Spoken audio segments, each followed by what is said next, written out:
Hi everyone, it's Nini. Welcome to my channel. I am heading to the Black Hills. 2024 has been somewhat of a rough year for me. It started out just fine, but February started going downhill. The Black Hills of South Dakota is hands down the prettiest part of the state by far. I've been there several times, but probably the most meaningful trip was in 2022. I went through a really rough time. I was drinking vodka pretty much every night to deal with the grief of losing my father and then my dog. That spring I went to the hills for a few days and it just refreshed my soul. It reset my soul. It definitely boosted my mental health.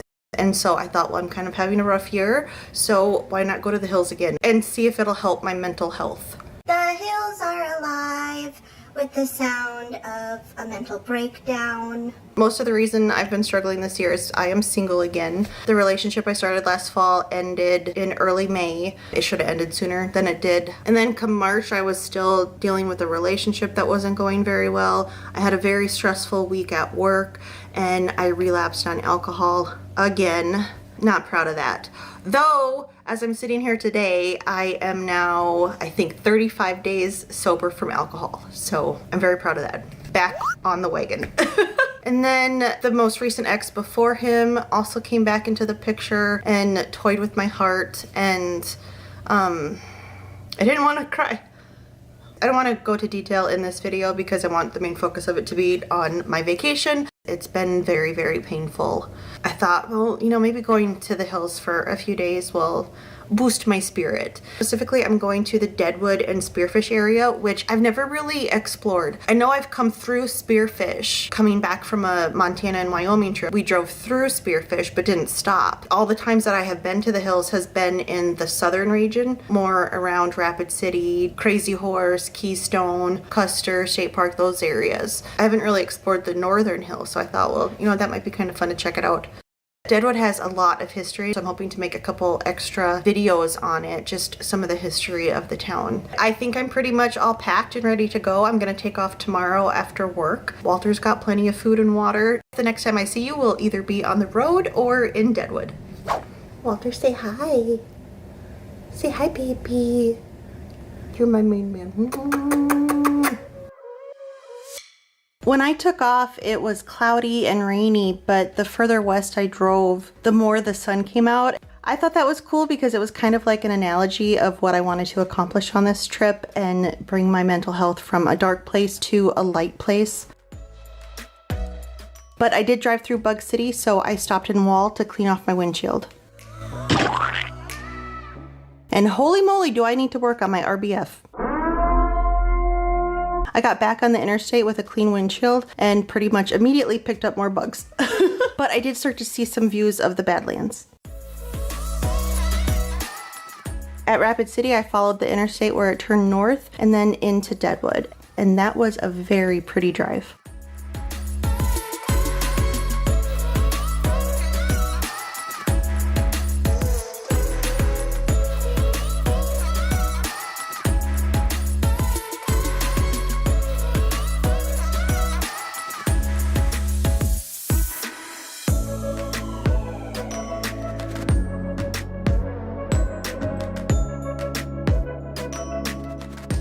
I made it to the motel and got settled in. The drive turning off from Sturgis up to here was quite pretty. It was kind of a winding little loopy thing. And this hotel, it's definitely a motel. It is one of the cheaper ones here in Deadwood, but I'm not a high class girl. There is a strong smell of cleaning product in here. I wouldn't say it's a dump or anything. It's just, it's a motel. I've been doing really good and stable on keto, and I want to not get off track on vacation here. When I stopped at the gas station in Wall, I picked up these cheese curds that are tomato, bacon, basil, cheddar, and I munched on them in the car. They're really good. They kind of taste like pizza in a way. Just driving from the edge of Deadwood to my hotel, I got some glimpses of some of the historical stuff, and I was like, ooh, but also trying to drive responsibly. I'm going to unpack, wash my face, and crawl into bed. Tomorrow's gonna be a big day, but it should be a fun day. Good morning from Deadwood. I am in the middle of putting on my makeup, but I had to drop everything and show you what is outside my window. Doggies. Good morning, handsome fluffies. Oh shit, there's her dad.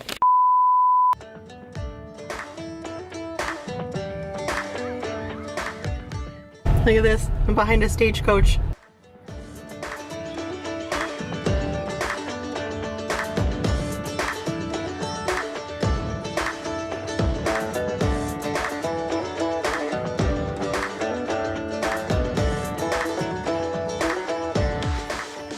I made it to Main Street in Deadwood. This is the very historic region. I thought it might be interesting to kind of talk a little bit about Deadwood's history just because it is such a historic town. Deadwood was founded in the late 1800s during a gold rush, and it started off as an illegal town because it wasn't supposed to be a town. South Dakota wasn't a state yet. It was part of what was known as Dakota Territory, and this area was known as Indian Territory because it belonged to the Lakota people. The Treaty of Fort Laramie in 1868 promised natives that they could have the Black Hills and white people would stay off of it. But then gold was discovered in 1874 and white people were like, oh, never mind. People flocked here hoping to find gold and become rich, and the town of Deadwood was formed. I think it got its name because a lot of the trees on the surrounding hills are dead and therefore Deadwood. Deadwood during the gold rush was the epitome of the Wild West. It wasn't supposed to be a town because remember it was Indian territory, so there were no laws. The town was full of rowdy miners who were wild, some were violent. Most of the businesses were gambling halls, saloons, or brothels. Brothels flourished here because I think the town was like 90% men, so female companionship was in high demand. And with no laws, people could do pretty much whatever they wanted. Murders were common. It was rowdy and wild, and it was also very dirty. The streets were lined with layers of mud because people would throw their waste onto the streets. People mostly traveled by horse during this time, so it wasn't just mud on the streets, if you get what I'm putting down, and what the horses were putting on the streets. It was said that you could smell Deadwood before you could see it. In September 1879, a massive fire destroyed most of the buildings in Deadwood, which is such a bummer because those were historic places. After the big fire, some people left Deadwood because they couldn't afford to rebuild. The wealthier people who stayed switched from panning gold to deep mining. The law eventually came to Deadwood and cleaned up the city. Prostitution stayed around until 1980. Gambling is still very prevalent here. There's lots of casinos. In the 1960s, the entire town was designated a historic landmark. Today, Deadwood mostly lives off tourists who want to step back in time and experience what the Old West was really like.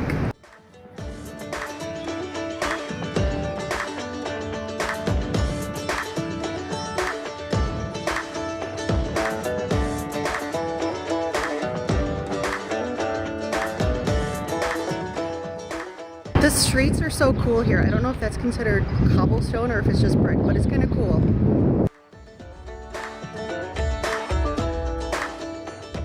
Oh my gosh, look at that house. That looks like it is right on the edge. This is the Wild Bill Bar. It's supposedly the site of the original Saloon Number 10 and where Wild Bill Hickok got shot. But the entire town burned down, so I don't know if this is really the exact location, but some people say that it is.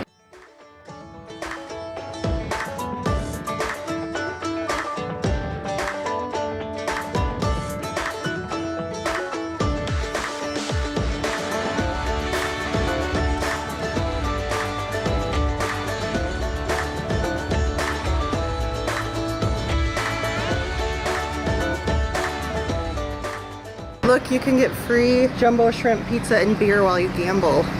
You know, gambling's one addiction I don't have.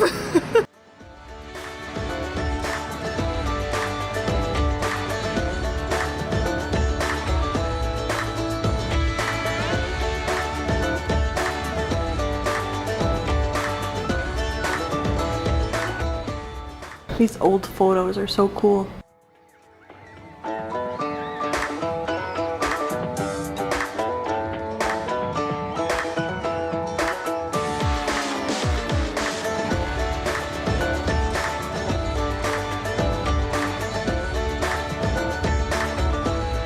Oh my god, there's a stagecoach. What are they doing here? So next to some of these fish? Can I pet them? Oh guys. Are they like dogs where they have to sniff you? No. Oh, they're beautiful. Hello.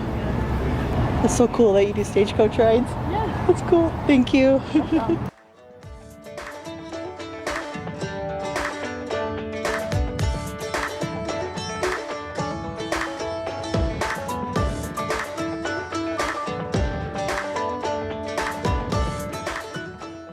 What a cutie. Good morning.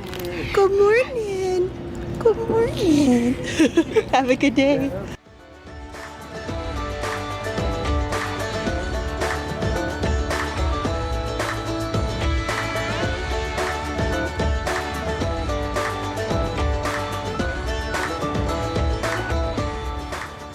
After I explored Main Street, I headed up towards Mount Moriah Cemetery.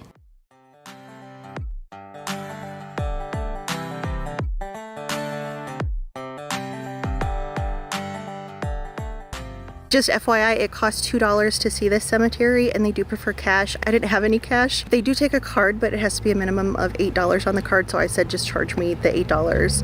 And one thing that I am very appreciative of, there is a bathroom here.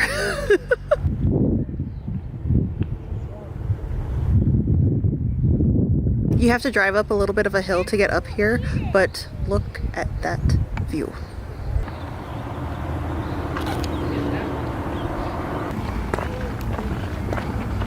Oh my gosh, she's right there.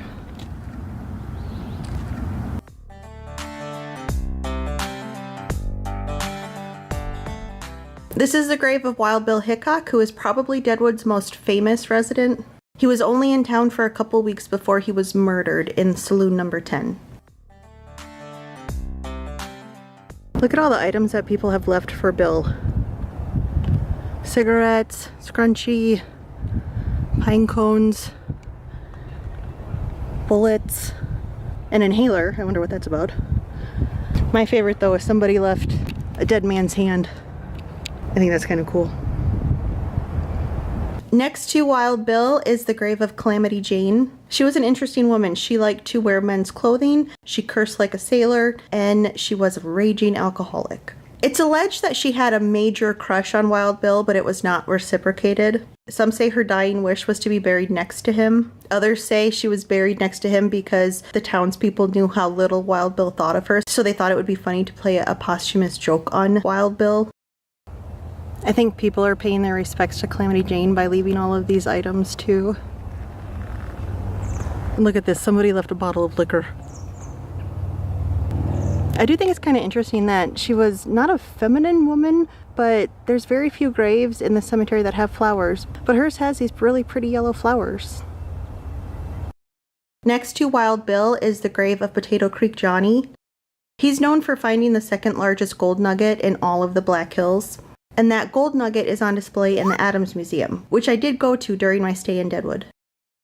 Then I headed up a very steep hill to the grave of Seth Bullock. He's known for bringing law to Deadwood without ever having to kill anybody. So far, most of the graves I've seen have deceased dates of the late 1800s, so this is a very old cemetery.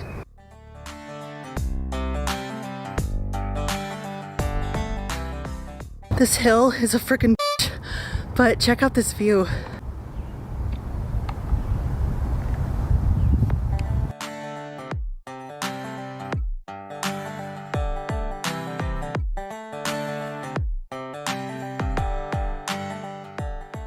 Apparently, the rocks have been placed on his headstone by people who want to pay their respects to Seth Bullock.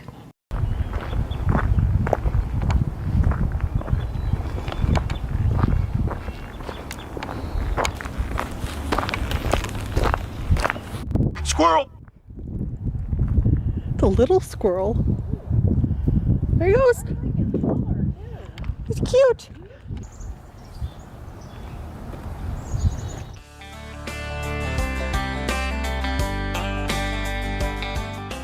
Deadwood was hit with a lot of diseases in its early days, and a lot of the people who didn't survive those diseases were children. So in this cemetery, they have a mass grave of some of those children.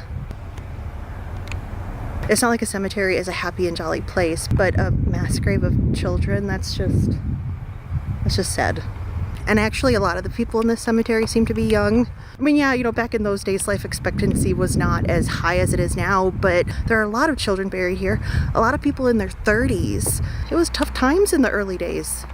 There's a lot of gravestones that have rocks placed on them. It's kind of cool. I'm assuming it's like Seth Bullock's, where it's meant to pay respects to him. This one is just sad because look, I'm assuming there's two bodies there, but look how small it is. And there's two little stones right there. So that means those children were really, really young. Oh geez, I think they were babies.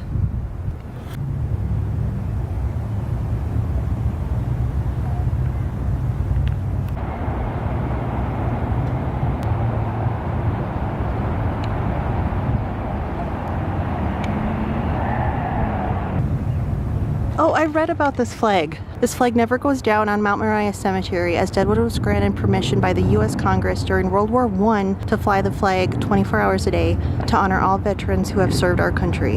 That is cool.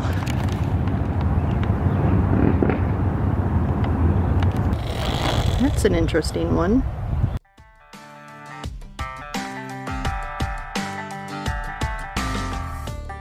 This is the end of part 1 of my Deadwood and Spearfish vlog. Please join me for part 2, where I do some hiking and check out some waterfalls and other really pretty scenery that is in the area. Thank you so much for watching. I'll see you next time. Bye.